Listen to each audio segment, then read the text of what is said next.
Kacaturkeun di Karajaan Galuh anu kaheuyeut dayeuh waktos harita teh nyaeta Prabu Barma. Anjeunna gaduh dua permaisuri, nyaeta Dewi Pangrenyeuh sareng Pohaci Naganingrum.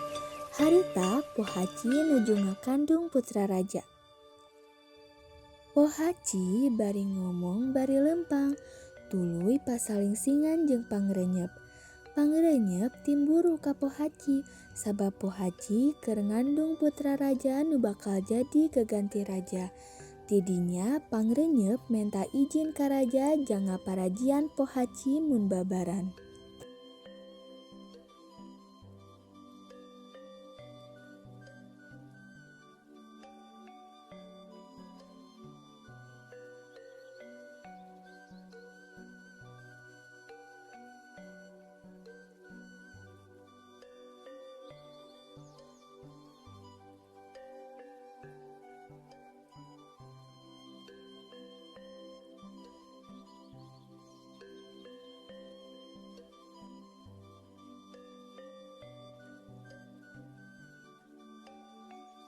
Saparantos diijinan ku Prabu Barma, Pangrenyep tuluy indit bari jeung beungeut bungah.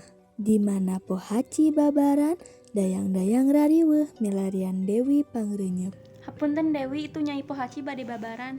Nyai Pohaci linggih di kamarna. Tuluy Pangrenyep nantuan Pohaci babaran. Saatosna budak Pohaci dipicieun ka walungan.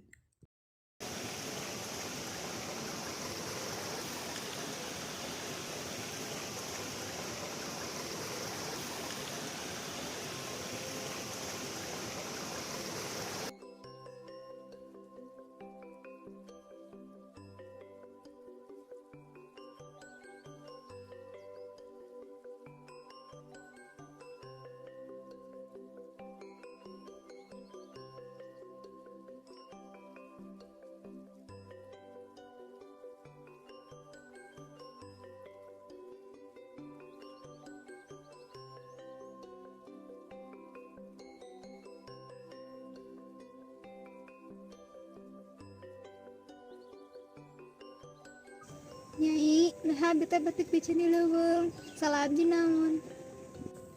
Salah anjeun teh nyaeta ngalahirkeun budak lain jalmi, tapi anjing. Nyai, Nyai.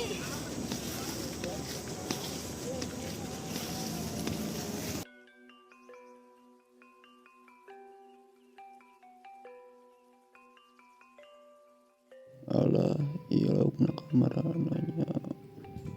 Alah naon eta.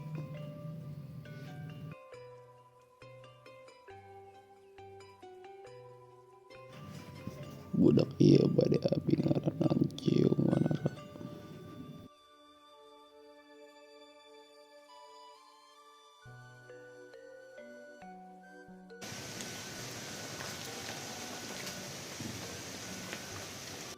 Sabenerna Ciung teh budak Prabu Brahma sareng Nyai Pohaci Naganingrum ti Karajaan Galuh. Geuning, Ciung teh budak raja. Nini, Ciung teh enjing bade ngumbara ka Karajaan Galuh. Nyuhunkeun widi ti Nini. Nuhun diridian ku Nini.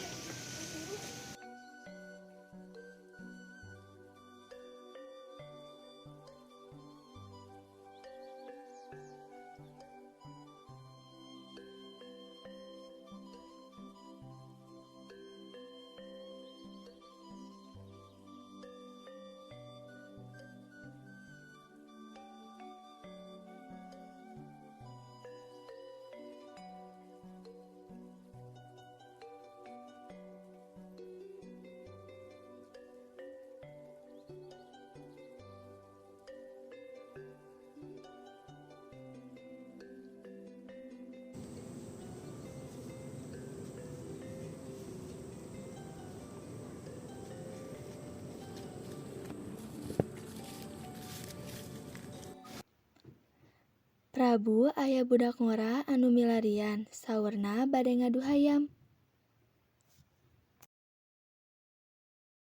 Abdi